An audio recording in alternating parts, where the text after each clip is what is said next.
Hi everyone, welcome to সহজ পাঠ। আজ থেকে তোমাদের সাথে আলোচনা করা শুরু করলাম অপশনাল হিস্ট্রি। আজকে আমরা তার লেসন নাম্বার 1 নিয়ে আলোচনা করব। এই সিরিজে আমরা মেনলি ফোকাস রাখার চেষ্টা করব অপশনাল হিস্ট্রিকে WBCS মেন্সে আমরা কিভাবে এগিয়ে নিয়ে যেতে পারি, এবং আমার সাথে তোমরা আনএকাডেমি প্ল্যাটফর্মে চাইলে যুক্ত থাকতে পারো। আমি তোমাদের সাথে আনএকাডেমি প্ল্যাটফর্মে ডিফারেন্ট ইম্পর্টেন্ট লেসন্সগুলো শেয়ার করে চলেছি। আজকে আমাদের ইম্পর্টেন্ট ডেটা আমরা মেনলি এই যে বইটি তোমরা দেখতে পাচ্ছ, brief history of modern India, that is spectrum. আমি এই বইটি খুব পছন্দ করি। আমি কেন, এই বইটি সত্যি খুব সুন্দর একটি বই। WBCS এর প্রিপারেশনে এই বইটি তোমাদের অনেকটাই হেল্প করবে। এছাড়া কৃষ্ণা রেড্ডি, বানসাল ইত্যাদি ইত্যাদি বইগুলি রয়েছে। সেই বইগুলো আমরা নিজেরা একটু গ্রো করব, তারপর ওই বইগুলি থেকে কিভাবে নোট বানাতে হয় বা কিভাবে গ্রো করতে হয় নিজেদেরকে আমরা বোঝার চেষ্টা করব। আমি তোমাদেরকে আপাতত কোশ্চেন প্রিভিয়াস ইয়ারে 2014 থেকে 2019 পর্যন্ত যেই টপিকগুলি থেকে প্রশ্ন এসেছে সেই টপিকগুলো একত্রিত করে একটু আলোচনা করার চেষ্টা করব। আমরা আলোচনাটা আগে করব মডার্ন ইন্ডিয়াকে নিয়ে। তার একটিমাত্র কারণ, যাদের হিস্ট্রি অপশনাল রয়েছে এবং তারা অবশ্যই হিস্ট্রিকে আমাদের কম্পালসারি পেপার হিসেবেও হিস্ট্রিকে আমাদের জেনারেল স্টাডিজের মধ্যেও পড়তে হয়। তো মডার্ন হিস্ট্রি থেকে লাস্ট 2019-এ প্রায় 72টি প্লাস কোশ্চেন এসেছে, 72+। সো আমি চাই আগামী যেই আমাদের সময়কালটা আছে, যেই টাইমটাতে WBCS মেন্সেও আমার এক্ষেত্রে অনেকটাই হেল্প হয় কম্পালসারি পেপারটার কাছে। সো তোমাদের যদি মনে হয় আমাদের প্র্যাকটিস গ্রুপে তোমরা জয়েন থাকবে, তাহলে স্ক্রিনে দেওয়া নাম্বারটিতে নিজেদের নাম মেসেজ করে জয়েন হতে পারো। প্রথমেই জানিয়ে রাখি, রেগুলারিটি না মেনটেন করলে গ্রুপ থেকে আমরা এক্সিট করিয়ে দিই, বিকজ আমাদের এখানে স্টুডেন্টদেরকেই আমাদের সিরিয়াস স্টুডেন্টসদেরকে নিয়েই ডিল করা হয়, ওকে। এবং এভরিথিং ফ্রি অফ কস্ট, এখানে তোমাদের কোনো পে করতে হবে না। সো আজকের আলোচনাতে আসা যাক। তো হিস্ট্রি কেন অপশনাল নিলে বা কেন নেওয়া উচিত, নাম্বার কি পাবো, এক্সেট্রা এক্সেট্রা, এই যে প্রশ্নগুলো, তো এই প্রশ্নগুলো পুরোটাই হচ্ছে গিয়ে এমন একটা প্রশ্ন যে প্রশ্নগুলোর কোনো মানে হয় না। প্রথমেই জানিয়ে রাখি, সে তোমার অপশনাল হিস্ট্রি হোক কিংবা কম্পিউটার সায়েন্স কিংবা অ্যানথ্রোপোলজি কিংবা সাইকোলজি, যাই তোমার অপশনাল হোক না কেন, সাবজেক্টের দক্ষতা থাকলে তুমি যে কোনো সাবজেক্টেই ভালো নাম্বার করতে পারবে, স্কোরটা তুমি পাবে। এমন নয় কি অ্যানথ্রোপোলজি নিলেই তুমি নাম্বার পাবে, হিস্ট্রি নিলে তুমি নাম্বার কম পাবে। হ্যাঁ, এক্ষেত্রে অনেকেরই মনে হতে পারে কি হিস্ট্রিতে লিখতে হয় বেশি, কিন্তু তোমাদের জানিয়ে রাখি একটা প্যাটার্ন থাকে। লিখতে হয় বেশি মানে ছোটোবেলার কনসেপ্ট নয় কি 40 নাম্বার দিয়েছে মানে পাতার পর পাতা লিখেই গেলাম। এবং আমি সেক্ষেত্রে একই রকমভাবে আমাদের যে বেঙ্গলি ইংলিশ কম্পালসারি পেপার থাকে, সেক্ষেত্রেও তোমাদের কিন্তু ওই একই ভুলটা হয়ে যাবে যদি একটা ওয়ার্ড লিমিট ওখানে মেনশন করে দেওয়া হয়, বাট এখানে মেনশন করা হয় না। কিন্তু তোমরা যদি সেটা ফলো না করে চলো, তোমাদের কিন্তু অনেকটাই বিপদ এক্ষেত্রে আমি তোমাদের বলবো। কারণ আমাদের ইউপিএসসির প্যাটার্ন তোমাদের স্ক্রিনে আমি দেখাচ্ছি।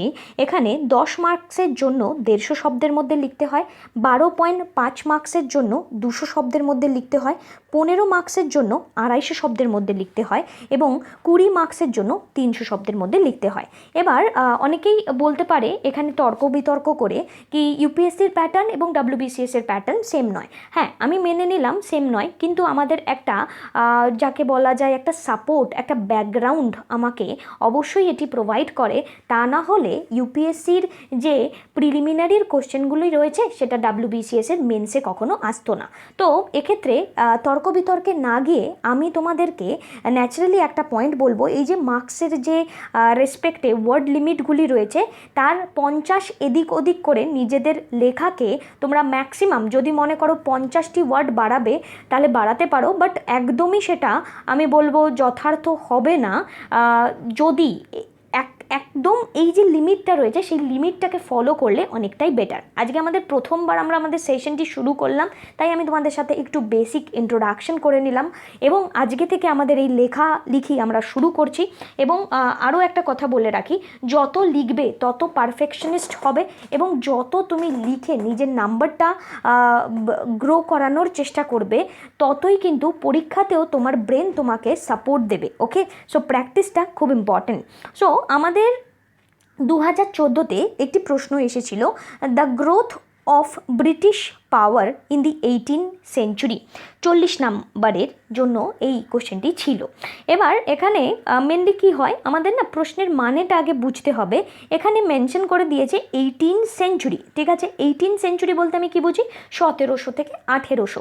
তো তোমরা অনেকেই এই কোশ্চেনটার আলোচনাতেই শুরু করে দেবে কি 1600 সালে এখানে ব্রিটিশরা এসেছিল, তারপরে তার পরবর্তী সময় থেকে এখানে ফ্রান্সিসকো দে আলমাইডা পর্তুগালদের সাথে, ডাচদের সাথে এক্সেট্রা যুদ্ধ হয়েছিল।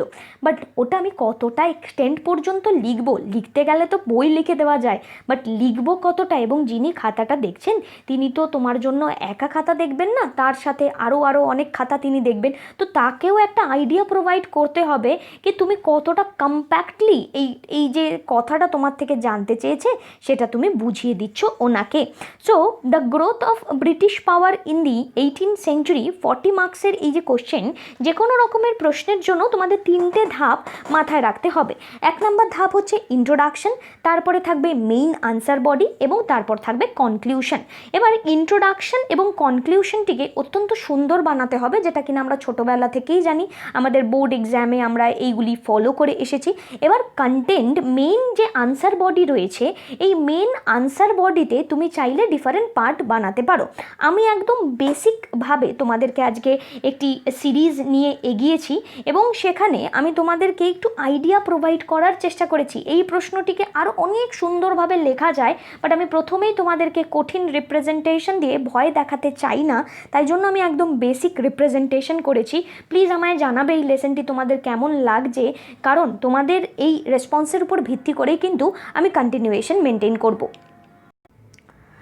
সো আমাদের কোশ্চেনটাতে আসা যাক এবং আমার উত্তরটার চেষ্টা করেছি আমি আবারও বলবো তোমাদেরকে রিপ্রেজেন্ট করানোর, এবং তোমরা সেম কোশ্চেনটি আমাকে লিখে জমা দিতে পারো আমাদের টেলিগ্রাম গ্রুপে। রেগুলারিটি মেনটেন করলেই, আমি আগেও জানালাম, গ্রুপে জয়েন থাকবে। So British involvement in India during the 18th century can be divided into 2 phases, one ending and the other beginning at mid century. তো ব্রিটিশদের যে ইন্ডিয়াতে ইনভলভমেন্ট রয়েছে 18th সেঞ্চুরিতে, সেটাকে দুটো ভাগে আমি ভাগ করতে পারি, একটা শেষ হচ্ছে আর একটা শুরু হচ্ছে। In the first half of the century, British were a trading presence। তো আমরা জানি সেঞ্চুরির প্রথম দিকে ব্রিটিশদেরকে আমরা ট্রেডিং বডি হিসেবে দেখতে পারি। At certain points along the কোস্টের বেশ কিছু এলাকা জুড়ে তারা ব্যবসা বাণিজ্যই করে গেছে। From the 1750s they began to wage war on land in eastern and southeastern India and to reap the reward of successful warfare, which was the exercise of political power, notably over the rich province of Bengal. So এখানে আমি প্রথমে এখানে ভাগটা বুঝিয়ে দিলাম, তারপর বললাম কি প্রথমত এরা ট্রেডিং একটি এক্সারসাইজ করেছে, বাট 1750-এর পরবর্তী সময় থেকে আমরা বলতে পারি যে এরা আফটার দ্যাট এক্ষেত্রে ওয়েজ ওয়ার চালিয়েছে। এবার এই যে ওয়েজ ওয়ারটা, এখানে তুমি চাইলে দেখো এখানে ফ্রেঞ্চদের সাথে যুদ্ধ হয়েছে, ডাচদের সাথে যুদ্ধ হয়েছে, এক্সেট্রা এগুলো করতে পারো। আমি কি বলছি, তোমাকে না বুঝতে হবে ঠিক তুমি কোথায় থামবে বা কোথায় শুরু করবে, ঠিক আছে। খুব বেশি জানা মানেই কিন্তু এমন নয় কি খুব ভালোভাবে নাম্বার পাবে, ঠিক আছে। সো তারা এখানে এই যে যুদ্ধটা, এই যে ওয়েজ ওয়ার এখানে শুরু করেছে, সেই ওয়ারটা আমরা দেখতে পেয়েছি ইস্টার্ন সাউথ ইস্টার্ন ইন্ডিয়া, এবং আস্তে আস্তে তাদের সাকসেসনেসটা এখানে গ্রো করে পলিটিক্যাল পাওয়ার হিসেবে তারা একটা রিচ প্রভিন্স অফ বেঙ্গলে নিজেদের জায়গা করে নিয়েছে। কারণ এখান থেকেই কিন্তু যিনি আছেন লেখাটা দেখছেন তিনি একটা আইডিয়া করতে পারলেন কি তোমার একটা ব্রডার নলেজ রয়েছে, তাই ইন্ট্রোডাকশন যখন করবে তখন একটা ব্রডার ভিউ দিয়ে করবে। দেখবে যখনই কোনো একটা পার্টিকুলার টপিক নিয়ে কোনো কিছু লেখা হয় সেখানে একটা ব্রডার ভিউ দেওয়া হয়, এবং তুমিও তোমার লেখাতে চেষ্টা করবে একটা ব্রডার ভিউ দেওয়ার। আমি যেটা লিখেছি সেটাই যে লিখতে হবে তার কোনো মানে নেই, তুমি তোমার মতন করে লিখতে পারো, নিজের মতন করে লেখা প্র্যাকটিস করো। আমার লেখা মুখস্থ করে কোনো লাভ নেই কিন্তু, ঠিক আছে? কারণ পরীক্ষাতে যে এই প্রশ্নটাই আসবে তার কোনো মানে নেই, ঠিক আছে? নিজের মতন করে লেখা শুরু করো, আমি আছি চেক করে দেওয়ার জন্য। নেক্সট এখানে যেটি মেনশন করা রয়েছে এটার গেল আমার ইন্ট্রোডাকশন। এবার এখানে দেখো আমাদের 18th সেঞ্চুরি নিয়ে বলেছে, তবুও যদি মনে করো কি একটু খালি খালি লাগছে তাহলে শুরুটাকে একটু ব্যাক স্লাইড থেকে করতে পারো, বাট অ্যাজ সাচ এটা তোমার উপর ডিপেন্ড করছে তুমি মেইন বডিটা কতটা জানো বা জানো না। তো on December 31st, 1600, Queen Elizabeth I issued a charter with rights of exclusive trading to the company, named the Governor and Company of Merchants of London trading into the East Indies।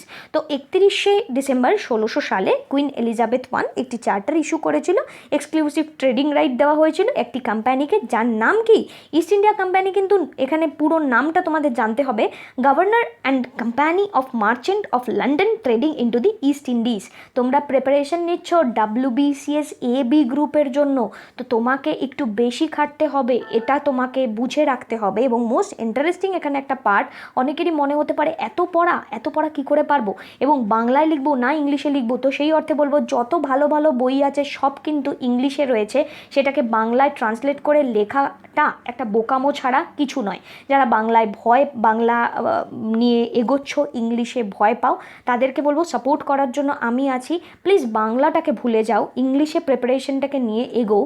যদি এই মুহূর্তে মনে করো কি না খুব ভালো representation করতে পারবো, কারণ একবার তুমি বাংলায় পড়বে, একবার তুমি ইংলিশে পড়বে, মেন্সে আমার এক্ষেত্রে ইংলিশে আমার প্রিপারেশন নিতে হবে, আবার বাংলা, এই করে কিন্তু অনেকটা সময় নষ্ট হয়। এবং অপশনাল যদি ভালো না দিতে পারো সেক্ষেত্রে এ গ্রুপ বা বি গ্রুপের সিলেকশন অনেকটা বাধা হয়ে দাঁড়ায়। সো এখানে তো আজকে যেহেতু আমাদের ইন্ট্রোডাক্টরি সেশন, তাই আমি এতগুলো কথা বলছি। আপকামিং সেশনসগুলোতে এত কথা আমি এই ব্যাপারগুলোতে বলবো না, আমি বোঝাতে চাইছি যে তোমাদের কোন জায়গাটাতে ফোকাস থাকা উচিত। So foothold in west and south, English company have a smooth progress in the court of Jahangir. আমরা জানি ইংলিশ কোম্পানি জাহাঙ্গীরের যে সময়কালটা ছিল সেখান থেকে একটা প্রগ্রেস পেয়েছিল, এবং ক্যাপ্টেন হকিন্স 1609, দেখো এটা আমি ব্র্যাকেটে রিপ্রেজেন্ট করেছি, তুমি ইন দি ইয়ার লিখতে পারো কিন্তু ইন দি ইয়ার লিখলে শব্দটা বেড়ে যাবে, তাই এটাকে এভাবে যদি আমরা মেনশন করতে পারি। Sir Thomas rho came as an accredited ambassador of James I to the court of Jahangir. এখানে আমি স্বীকৃত নামটা দিয়েছি তোমাদের বোঝার জন্য, তোমাদের পরীক্ষাতে কিন্তু লিখতে হবে না। এবার এই যে টার্মগুলো তোমরা অনেকেই ভাবতে পারো কি এত ভালো তো ইংলিশ জানি না, কিভাবে হবে? এটা আস্তে আস্তে হবে, একদিনে হবে না। একদিনে ভয় পাওয়ার দরকার নেই, লেখাটা শুরু করে দিতে হবে। The English companies position was improved by the golden farman issued to them by the sultan of Golconda in 1632। তো প্রথমত আমরা বললাম কি জেমস I রিপ্রেজেন্টেটিভ এখানে এসেছে, দুইজন রিপ্রেজেন্টেটিভ, যারা কিনা এক্ষেত্রে জাহাঙ্গীরের কোর্টে একটা অত্যন্ত দরকারি একটি স্টেপ হিসেবে আমাদের পদক্ষেপ দিয়ে গেছে।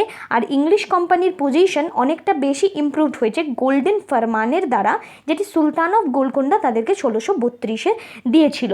এবং এই 1632-এ তারা কিভাবে পেয়েছিল? 500 পাগোডাস আ ইয়ার, একটা বছরে 500 পাগোডা এখানে পে করতে হতো, এবং তারা এই মুহূর্তে ট্রেডিং ফ্রিলি করতে পারবে গোলকুন্ডার পোর্টে, এরকমই একটি পারমিশন পেয়ে গেছিল।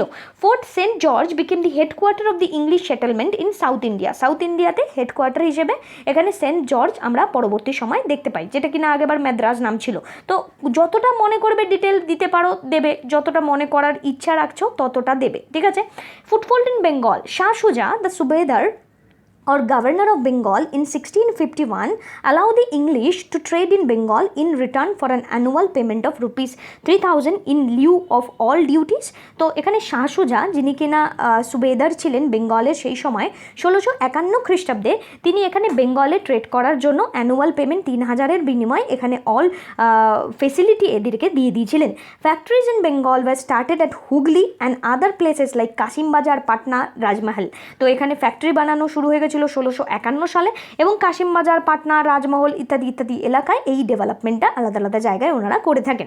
Gradually they got permission to buy the zamindari of the 3 villages of Sutanuti, Govindpur, Kalikata from their owner of payment rupees 1200, এবং আস্তে আস্তে দেখা যায় তারা জমিদারির রাইট পেয়ে যায় সুতানুটি, গোবিন্দপুর এবং ক্যালিকাটার 1200 টাকার বিনিময়। The fortified settlement was named fort William in the year 1700 when it also become the seat of the Eastern Presidency with sir Charles Eyre as its first president. তো আমরা এর পরবর্তী সময় দেখতে পারি ফর্টিফাইড যে সেটেলমেন্টটা ছিল সেটা ফোর্ট উইলিয়াম নাম দিয়ে দেওয়া হয় 1700 সালে, এবং যেটা ইস্টার্ন প্রেসিডেন্সির একটি পজিশন হিসেবে কাজ করে, যেখানে স্যার চার্লস আয়ার উনি ফার্স্ট প্রেসিডেন্ট ছিলেন। এবার তোমাদের বলে রাখি, এই যে দুটো স্লাইড এই পার্টিকুলার কোশ্চেনটিতে না দিলেও চলতো, কিন্তু এই প্রথমটুকু দিতে হতো, ঠিক আছে?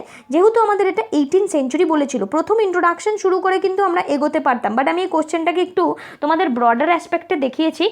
যদি কোশ্চেনটা 18th সেঞ্চুরি না হয়ে যদি বলা হয় the growth of British power in India, তাহলে সেটাকে শুরু কিভাবে করা যায় সেটা দেখানোর জন্য দেখিয়েছি কিন্তু, ঠিক আছে? আস্তে আস্তে আমরা আরও বুঝতে পারবো যে আমাদের কোথায় থেকে কিভাবে এগোতে হবে। নেক্সট এখানে দেখো ফারুকশিয়ারের ফরমান। তো আমরা বলতে পারি সব থেকে ইম্পর্টেন্ট আরও একটি রোল প্লে করে এই ফারুকশিয়ারের ফরমান, ঠিক আছে? ফারুকশিয়ারের ফরমান plays an significant role here. The Anglo French conflict that begin in 1750s and ended in 1763 with a British ascendancy in the south east and most significantly in Bengal.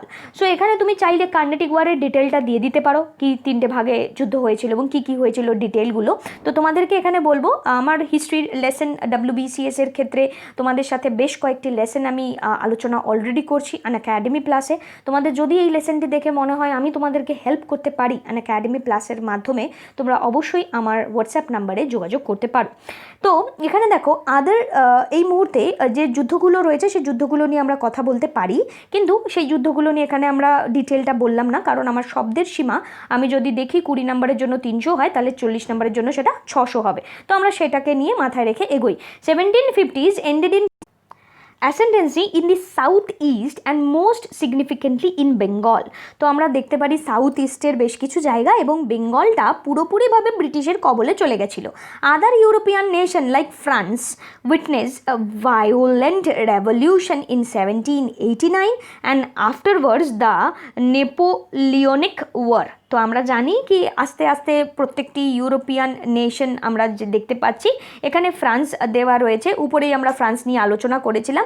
ছোট ছোট ভুলগুলো যেগুলো হয় সেগুলোকে তোমাদের বলার চেষ্টা করি। এখানে চাইলে ফ্রান্সটা দেবে না, কারণ অলরেডি তো তুমি ফ্রান্স নিয়ে বললে, তো আদার ইউরোপিয়ান নেশন লাইক ডাচ বলতে পারো, ভায়োলেন্ট রেভলিউশন বলতে পারো, সেখানে সালটা বদলে যাবে এবং নেপোলিয়ানিক ওয়ারগুলো চলতে থাকে, যার ফলস্বরূপ আমরা বলতে পারি ফারুকশিয়ারের মানের পরবর্তী সময় অ্যাংলো যে ডিফারেন্ট কাইন্ডস অফ ওয়ারগুলো ছিল, এখানে ব্রিটিশরা তাদের মধ্যে গ্রোথটা তৈরি করে, ঠিক আছে? এবার Anglo Mysore war, Anglo Maratha war, এই ওয়ারগুলো কিন্তু এখানে সিগনিফিক্যান্ট রোল হিসেবে প্লে করবে, ঠিক আছে?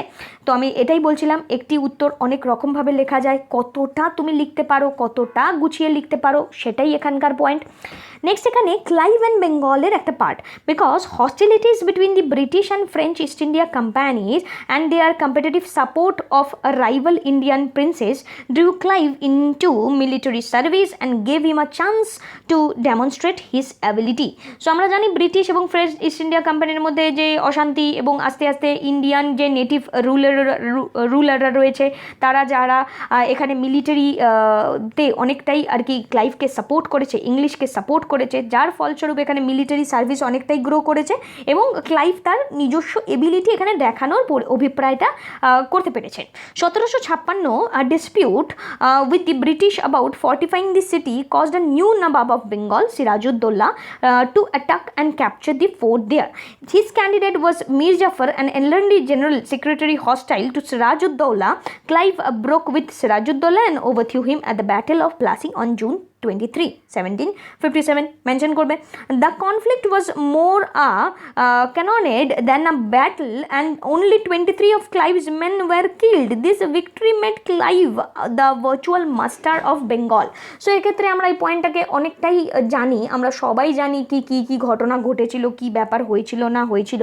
তো বাট সিচুয়েশনটা এখানে দেখো, এখানে এই মুহূর্তটাকে আমাদেরকে একটা সিচুয়েশনটাকে দেখো কি আমি এখানে চাইলে 1757কে নিয়ে অনেক কিছু বলতে পারতাম, বাট আমি 1757কে নিয়ে এত কিছু বললাম না। তার একটি মাত্র কারণ হচ্ছে গিয়ে আমি যত কথা বলবো আমার ওয়ার্ড লিমিটটা কিন্তু বেড়ে যাবে, ঠিক আছে। সো এখানে আমাকে বুঝতে হবে আমি কতটা লিখতে পারি, ঠিক আছে। আচ্ছা, এবার এখানে দেখো এখানে কি বলছে, এই মুহূর্তে এই যে যুদ্ধটা, ঠিক আছে, এই যুদ্ধটা কোথাও না কোথাও একটা কনস্পিরেসি, আমরা জানি, আমরা সবাই জানি এটা কনস্পিরেসি। এবার কনস্পিরেসিটার কারণেই তো এখানে তারা জিততে পারেনি। এই যে কামান যে একটা আক্রমণ, একটা গোলা বর্ষণ হয়েছিল ক্যাননের দ্যান আ ব্যাটল, যেখানে মাত্র 23 জন ক্লাইভের যে আর্মি তারা মারা গিয়েছিলেন, বিকজ যুদ্ধক্ষেত্র থেকে এখানে মীর জাফর কনস্পিরেসি করে সমস্ত আর্মিদেরকে সরিয়ে নিয়েছিল, ঠিক আছে। এবার তার পরবর্তী আলোচনা ঠিক আমি কতটা করতে পারি আমাদের আসা যাক। তো after that battle of Buxar, Allahabad treaty, examples of the political gains of the company in India, obviously it is a political gain আমরা বলতে পারি। এবার এর পরবর্তী সময় ওই 1700 ওই টাইমলাইনটা, মানে এই কোশ্চেনটাতে কিন্তু 1700 থেকে 1800টা সবচেয়ে মোস্ট ইন্টারেস্টিং এবং সবচেয়ে most important, because 18th century এখানে লিখেছে। তো এই 18th সেঞ্চুরিতে ডুয়াল গভর্নমেন্ট তোমাকে লিখতেই হবে। তো ডুয়াল গভর্নমেন্ট ইন বেঙ্গল 1765 থেকে 72, after the battle of Buxar, East India company এখানে রিয়েল মাস্টার হয়ে যায় বেঙ্গলের, এবং রবার্ট ক্লাইভ ইন্ট্রোডিউস করে dual system of government, that is rule of two, company and the nawab. কোম্পানির হাতে আসল ক্ষমতা থাকে এবং নবাবের হাতে নকল ক্ষমতা থাকে, আমরা জানি। In Bengal, in which the diwani collecting revenue, nizamat, police and judicial function came under the control of a company. তো রেভিনিউ কালেক্ট করা, নিজামত কালেক্ট করা, পুলিশ, জুডিশিয়াল এক্সেট্রা কোম্পানির কন্ট্রোলে চলে আসে। কোম্পানি এখানে দিওয়ানি রাইট পেয়ে যায়, দিওয়ান নিজামত রাইট পেয়ে যায়, এবং এক্ষেত্রে তারা through its right to nominate the deputy subedar, the company acquired the diwani function from the empire and nizamat function from the subedar of Bengal. তো এক্ষেত্রে আমরা দেখতে পারি ডিফারেন্ট আলাদা আলাদা যে ফাংশনালিটিসগুলো রয়েছে, সেই ফাংশনালিটিগুলো কোম্পানি নিজের হাতে নিয়ে নেয়, নিজের কাছে ক্ষমতা নিয়ে নেয়। এবার এখানে দেখো আমি এত পর্যন্ত যা যা আলোচনা করেছি তাতে আমার 600 পেরিয়ে গেছে ওয়ার্ড, ঠিক আছে। তো আমাকে বুঝতে হবে আমি এবার স্টপ কতটা হতে পারি। এবার তুমি এখানে 1772-এর পরে আর কি কোম্পানি 1800-র মধ্যে করেছে সেটাকে অ্যাড অন করতে পারো, আদারওয়াইজ তুমি এখানে এন্ড টেনে দাও। যদি না বুঝতে পারো যে এবার আর কি লিখতে পারি, তখন তুমি লিখবে। আমি কিন্তু খুব বেসিকভাবে লিখেছি, এটার একটা অ্যাডভান্স লেখাও হয়, সেটা আমি তোমাদেরকে এখন দিইনি, ঠিক আছে। Superior arms, military and strategy, better military discipline, regular salary, civil discipline and fair selection system, brilliant leadership, strong financial backup, nationalist pride, all are the causes of British success in India. তুমি একটা conclusion টেনে দিলে, ঠিক আছে, কি এই সাকসেসগুলি আমার এক্ষেত্রে হয়েছে, এবং এই সাকসেসগুলির জন্যই, মানে এই পয়েন্টগুলির জন্যই ব্রিটিশরা এখানে সাকসেসফুলি এক্ষেত্রে গ্রো করতে পেরেছে। এই লেখাটাকে আরও লেন্দি বানানো যায়, অনেক লেন্দি বানানো যায়, বাট লেন্দি বানানোটা আমার কাজ নয়, আমার কাজ যথার্থভাবে লেখা, ওকে, যথার্থভাবে এখানে নিজেদেরকে গ্রো করানো, ওকে। সো এখানে এটার মধ্যে আমি তোমাদেরকে একটা পয়েন্ট বলি, এই যে সাব পয়েন্টগুলোকে আরও বাড়াতে পারি, আমরা আরও সুন্দর করে লেখাটাকে গোছাতে পারি, কিন্তু একটা বেসিক আজকে সবে শুরু, তাই ভয় দেখালাম না, তাই এখানে এইভাবেই আমাদের রিপ্রেজেন্টেশনটা আমরা করলাম। চাইলে তোমরা আনএকাডেমিতে আমাকে ফলো করতে পারো, এবং থ্যাংক ইউ প্রত্যেককে এই পার্টিকুলার ক্লাসটিতে প্রেজেন্ট থাকার জন্য। আমাদের চ্যানেলটিকে সাবস্ক্রাইব না করে থাকলে সাবস্ক্রাইব করে নাও, সহজ পাঠের সাথে থাকো, পড়তে থাকো, এগিয়ে যাও। Thank you.